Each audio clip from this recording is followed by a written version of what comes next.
Just call me A at ako po ay tiga Mindanao. Ito lamang po yung mga few experiences ko na masasabi kong until now ay hindi ko pa rin maipaliwanag. Sa katunayan, when I was 4 years old, natatandaan ko pa ang kauna-unahang karanasang ito. Gabi po noong naglalaro kami ng mga pinsan ko at sa pagkakatanda ko, 4 po kaming magpipinsan ang naghahabulan at kung ano-ano yung mga nilaro namin basta't may maisipan kami ay ginagawa namin.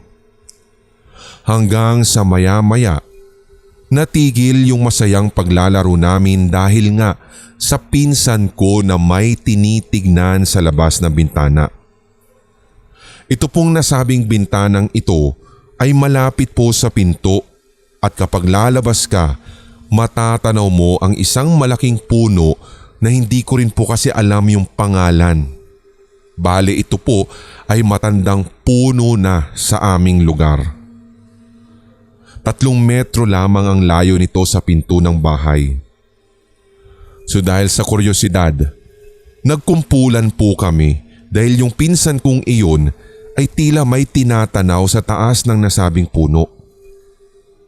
Niyayaya namin siya pabalik para maglaro pero ewan ba namin kung bakit para siyang napako sa kanyang kinatatayuan at bilang mga bata rin, inusisa namin kung ano ang kanyang tinititigan sa taas.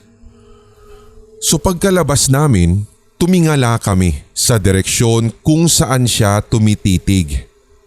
Sariwang-sariwa pa si Red sa memorya ko ang nakita din namin doon. Hanggang sa kasalukuyan ay hindi ko nga din po maintindihan na maaari palang isang grupo ng mga bata ang makakakita ng parehong nilalang. Doon nga ay nakita namin ang isang babaeng nakaputi na tatakpan ang kanyang muka ng mahaba niyang itim na buhok. Rumihistro sa isipan ko talaga ang nakita naming iyon at doon nga sa isang sanga ng punong iyon nakasabit ang white lading iyon. Agad ay nagtakbuhan kami papasok ng bahay. Sadya na iisa lamang ang aming nakita. Tinawag tuloy namin ng aming mga magulang habang yung iba pa naming pinsan ay nag-iiyakan na dahil sa hilakbot. Ngunit nang lumabas na rin kasama ang aming mga magulang ay nawala na doon ang white lady na kanina'y nakabitin. Lumipas din ng ilang taon bago na pagdesisyonan po na putuli ng punong iyon pero bago po nila gawin, yung mga taong napag-utusan na mamutol nito ay nag-alay pa daw ng dasal, nagtirik ng kandila at nagpadugo pa nga daw po ng manok bilang alay sa kung sino man ang nakatira sa puno.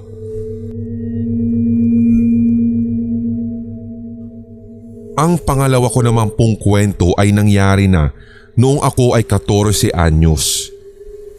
Hindi ko naman din pumatandaan yung exact event basta't ang alam ko ay nag-camping po kami. Mga kaedaran ko rin yung mga kasama ko sa camping. May night activity pa noon at kinakailangan na magpalit kami ng damit kaya pumunta po kami sa session hall at yung banyo nung time na iyon na malapit doon ay occupied o kaya nakalock. So dahil doon, pumunta na lang ako sa may stock room at doon na ako nagbihis ng mabilisan. Hindi ko po sinara yung pinto dahil quick change lang naman talaga yon. Hindi ko na rin switch on yung ilaw at ang alam ko rin ay puro sirang mga upuan lang kasi ang naroroon. Ang tanging liwanag lamang na pumapasok sa naturang lugar ay ang reflection light mula sa labas ng poste ng ilaw. Wala din naman akong napansin o pinansin sa loob ng stock room. Wala din namang kakaiba. sapagkat malapit din namang magsimula yung night program na iyon kaya talagang binilisan ko ang pagbibihis. Pagkatapos ay lumabas na rin sa stock room. So habang nasa campfire area na ako, bigla kong naaalala yung stock room habang nagbibihis kanina. Doon nga'y bigla ko pong naaalala kung bakit merong maliwanag sa gawin ng kanang taas ko. Ang alam kong ilaw na pumapasok sa stock room ay isang refleksyon ng ilaw na mula po doon sa poste. Doon ko naaalala na ang ilaw sa bandang kanang taas ko ay parang hugis puting damit at ito ay sa isang babae. Bukod pa doon, naaalala ko na naka-side view ito habang natatabunan ng kanyang muka ng mahaba at gulo-gulong buhok. Siguro ay lutang lang talaga ako nung time na iyon dahil sa pagod ng mga activities namin, kaya parang late ko nang na-realize na meron pala akong kasama sa loob na stock room habang nagbibihis. Isang white lady na naman. Ito naman pong panghuling kwento ko, Sir Red, ay recently lang nangyari. Nagkataon kasi na meron kaming meeting kasama ang team ko at out of town ito dahil more of relaxation talaga siya. Kaya nagpunta kami sa hillside at nagrent ng 2 rest houses na isa sa mga lalaki at isa rin sa mga babae. Pagdating namin doon, syempre nag-prepare muna kami para sa aming iluluto at maging yung aming mga hihigaan.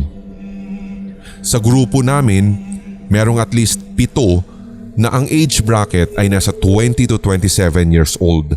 So kaming medyo bata-bata ay nasa dining area, nagchichill habang yung mga old guys na kasama namin ay nasa labas at yung ibang mga ladies ay tulog na sa taas. So tamang chill, laro at deep talks lang talaga, Sir Red.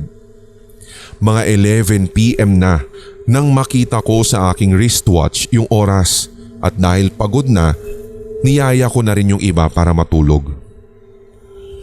May isa akong kasama na nasa sofa na tutulog tapos yung iba sa amin ay sa taas na. Sunong oras na isasara na namin ang pinto, which is sliding door, napansin namin na tila sira o hindi gumagana yung lock sa ibaba ng pinto. So pwede kasi siyang i-slide lang at makakapasok kung sino, kaya medyo nag-worry din naman ako. Dahil nga sa wala na kaming lakas, hinayaan na lamang namin yun. As long as nakasara, total nasa isang compound din naman at sarado at masasabi naming safe kahit papano. Hindi ko nga din po talaga malaman kung bakit naisipan ko na magsaboy ng asin sa lahat ng bintana kasama na yung pinto sa baba. Ang awkward kasi na magsaboy sa taas dahil may mga natutulog na. Malamig yung place kaya no need para sa electric fan o aircon. Nakasarado lahat ng bintana at matutulog na sana ako, kaso parang may umihip po talaga sa ulunan ko. Sarado, Sir Red, yung bintana sa ibabaw namin. Doon ay nagtaka ako kaya nagtalukbong na lamang ako at ang isip ko ay baka kung ano na namang white lady o nakakatakot na nilalang ang may gawa nun. Hanggang sumapit ang kinabukasan. Nagkikwentuhan na kami habang isa-isa ay may hawak ng tasa ng kape. Napakwento bigla yung kasamahan namin na sabi niya parang may umihip sa bandang uluhan niya at dahil sa nadinig ko ay mas lalo pang lumaki ang aking mga mata dahil pareho iyon sa naging experience ko. Yung isa namang nakadinig, sinasabing parang may kumakalmot daw sa bintana sa taas at parang gusto nga daw pong bagbagin o sirain yung bintana para makapasok ng malaya sa loob ng aming rest house.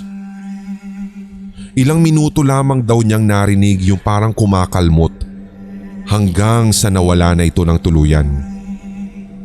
Napaisip tuloy ako kung ito bang ginawa kong pagsaboy ng asin sa pinto at bintana sa baba ng rest house ay nakatulong o kaya naman ay nakagalit sa kung sino mang nasa buyan ko. Maraming salamat po Sir Red sa pagbabasa ng karanasan kong ito. Huwag po sana kayong magsasawa na magbahagi ng mga ganito, lalong-lalo na sa mga solid HTV positive listeners ninyo.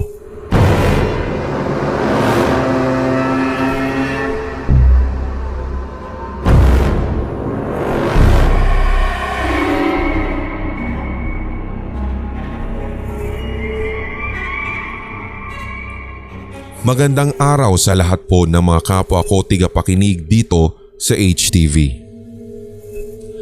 It's me again, Meg. High school pa lamang po ako ay pangarap ko na makapagtrabaho abroad. Hanggang sa year 2016 nang ako po ay palarin na makaalis ng bansa upang makipagsapalaran sa bansang Saudi Arabia. Sa awa naman po ng Diyos, hindi ko man hiniling at hindi expected pero mabubuti at mababait ang mga amo ko. Dumating po ako dito sa lugar na to noong buwan ng Marso, which is 3 months bago po mag-Ramadan. Magaan naman din ang pakiramdam ko sa aking mga amo. Madali po silang i-approach at higit sa lahat ay hindi po sila katulad ng mga napapabalita sa mga medyo hindi po pinalad na mga OFW at kanilang mga pinagsisilbihan na mga amo. Well anyway, konting info lamang po. So kapag Ramadan na dito, hindi kumakain ng mga Arabo na nasa edad na. Ginagawa nila ay fasting talaga at ang oras lang ng kain nila ay pagkatapos ng dasal sa paglubog ng araw sa hapon, which is bandang 6:30 na iyon. May isang umaga, pagising ko, habang tulog pa ang mga amo ko, ay tinapos ko talaga at binilisan ang paglilinis ng kanilang bahay. Nagtimpla na rin ako agad ng kape para kahit papaano ay may laman na rin ang aking tiyan. Nakatayo ako ng pasandal sa lababo habang nakaharap sa pinto na papunta naman ng dining area. Ang sarap na sana ng higop ng kape ko. Nang bigla po akong napatigil dahil nakarinig ako na parang may nagmamadaling maglakad o yung bang parang papatakbo na. So naisip ko baka yung bunsong anak ng amo ko iyon. Agad ay lumingon ako sa may pinto at noon nga'y napansin ko yung bata na nagmamadali papuntang sala kaya tinawag ko upang tanungin kung gusto ba niyang kumain. Kung gusto ba niyang mag-agahan. Sa tuwing naiisip ko nga ito Sir Red ay medyo natatawa talaga ako dahil oo nga pala nawala sa isip ko nung time na iyon na fasting nila. Siyempre kabilang din yung anak o yung bunsong anak ng amo ko. Pero wala pong sumagot sa akin. Dito na po ako kinilabutan. Hindi ko man matiyak kung multo o kung ano pa man ito.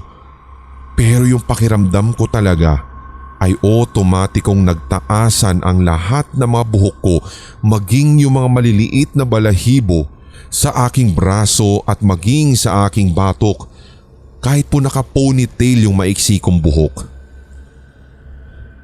Natawa na lang ako habang kinikilabutan at nagsalita pa nga ako ng good morning doon sa mismong sala kahit wala pong tao. Agad ay tumalikod na ako para i-check kung nasa kwarto yung bata na kanina lang ay sinundan ko sa sala. At dito ako talaga nang hilakbot Sir Red nang ma-realize ko na yung bunsong anak ng amo ko na ang akala ko'y kanina'y nasa sala ay nakabaluktot pa sa kanyang kama habang natutulog. Kinumutan ko na lamang ito at pilit na iwinaksi sa isipan ko ang aking nakita kanina. Doon ko rin po na-realize na hindi lamang pala sa Pilipinas merong mga pagpaparamdam na katulad nito. Kahit pala sa Middle East, Meron ding mga multo.